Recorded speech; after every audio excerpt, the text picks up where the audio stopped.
Hey y'all, and welcome back to another journaling video.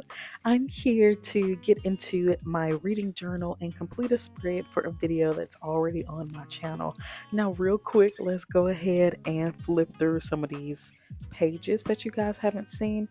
I recorded these pages when I first set them up back in December of last year, but the visuals were not that great, and I ended up deleting some footage and some of the better, I guess, spreads aren't even recorded because they took me so long and they were so irritating. I just didn't even keep the footage. So oh, there's my dog. Say hey to Honey. If I can recover some footage, would you guys like to see how I set them up? Or would you prefer to just wait until I do another setup? Let me know down in the comments. So right now we're going to go ahead and begin this spread with some, is it called scrap paper if you bought it and you're tearing it up? I'm not sure, but we're going to go ahead and lay down the background. So I recently did a video about all of the Riley Sager books and I ranked all 9 of them. Now, if you saw this video, then how I rank them will not be a surprise to you. However, if you have not seen that video, I encourage you to go ahead and watch it so I can give you a little bit more detail about why I gave these books their ratings and why I'm putting them where I put them. I actually don't even put their ratings on this page because who cares? This is just my final thoughts on them and how I would rank them based on how I enjoyed them and their plot twist at the end. Let's be honest. Is it a Riley Sager book without a good plot twist? I'm not sure. Now, I have a dilemma when it comes to my reading journal. A lot of my reading journal is for planning or just for taking notes in a okay, cutesy way. It's not what I would normally record and post, which is why this is my first reading journal video all year. But if you guys would like to see some more of these spreads, I could start making more of them.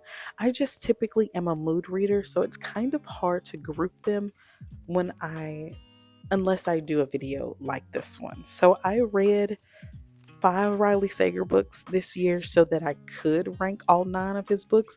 And to me, that makes a complete page. Now, if you're thinking, well, Brianna, you don't have to read all 9 of an author's book just to make a page about it. I know, but sometimes it's more cohesive if I read like 3 romance books back to back or 4 fantasy books back to back. I'm not sure. Sometimes it's hard to come up with a way to make the page go together in a seamless format or just to get the right aesthetic for the page. If I'm reading a fantasy, a mystery, or a horror, and then I turn around and read a romance, I haven't tried it, but maybe I could test my limits and see if I could make it possible. I'm not sure.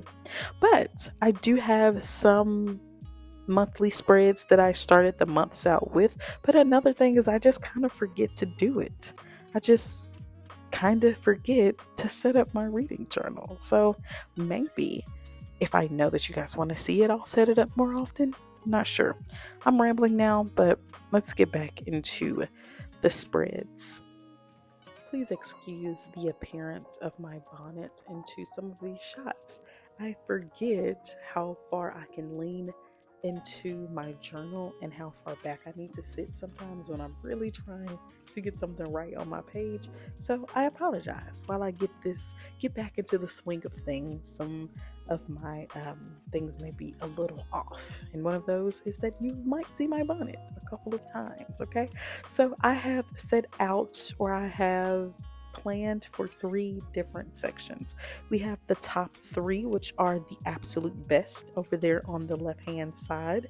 We have the books that are good and or great.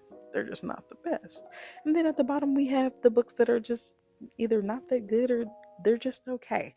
So after I've gotten these in order and I know what buckets I'm going to put them in, I'll put my labels down, I got my decorations down, I decided to make some decorations that would fit all of these together. And I didn't have any decorations for the bottom tier until I sat down to record, and I realized all 3 of these books have something to do with transportation.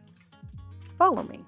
Now, for middle of the night, if you know, you know. But for survive the night, the main character is stuck in a car with somebody who could possibly be a serial killer, and she willingly decided to get into that car multiple times, even when she had the opportunity to escape. Yeah, I'm side eyeing that girl. I think her name was Charlie. And then for with a vengeance, they're stuck on a train. In my opinion, this is just my opinion.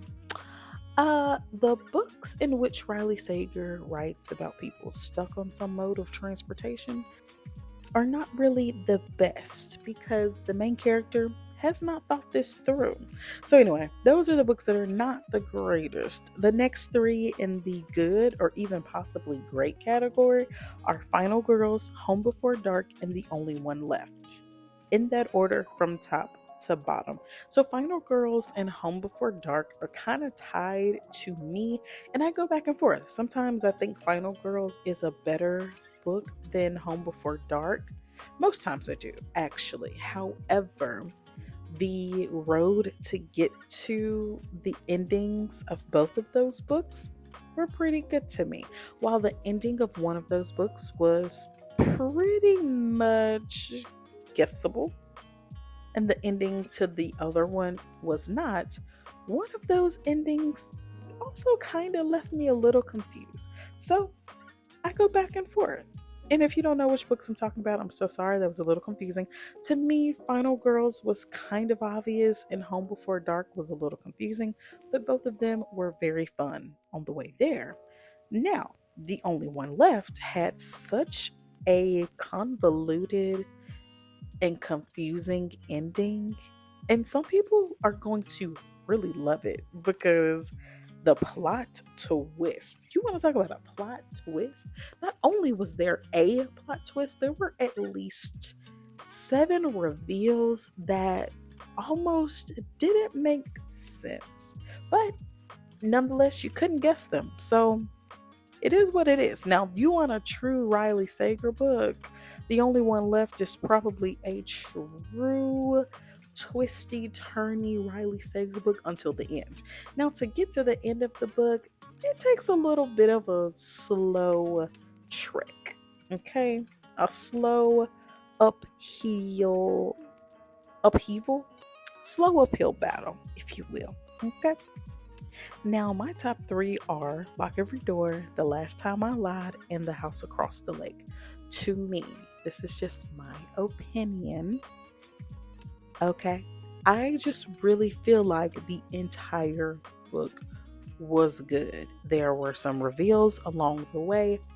The ending and the plot twist to all 3 of these books blew me away and could not have been guessed to me. I mean, I think that's what makes a very good mystery / thriller book to me, is if it makes sense in the realm of the story or to that character. It's creepy, mysterious, or thrilling, and it's okay if I guess it. I'm not upset if I can guess the ending, as long as the ride to get there and as long as it wasn't obvious to the character.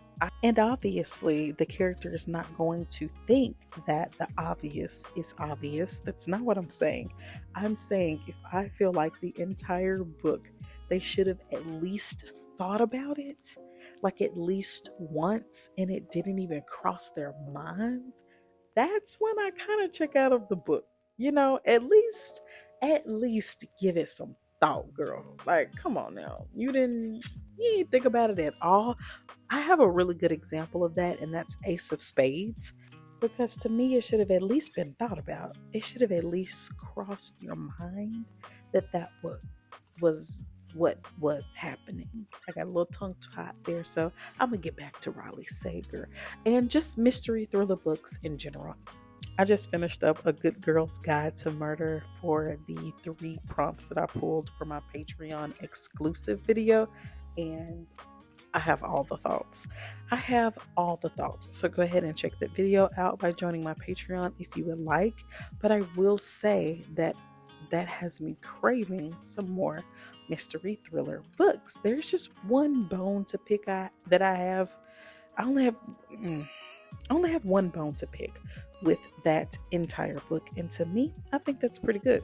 Anyway, I'm wrapping this spread up. I didn't talk about the spread at all, but I drew some log cabins. I drew a little key for lock every door because, girl, lock them up and lock them up tight, honey. I drew a cabin in the woods for the last time I lied. And I drew a little boat on a lake for the house across the lake. I added some little doodles and things here and there. And that is the final spread. Thank you guys for joining me, and I hope to see you in the next book related video, or the next journal related video, or the next bookish journal related video. Bye guys, see you in the next one.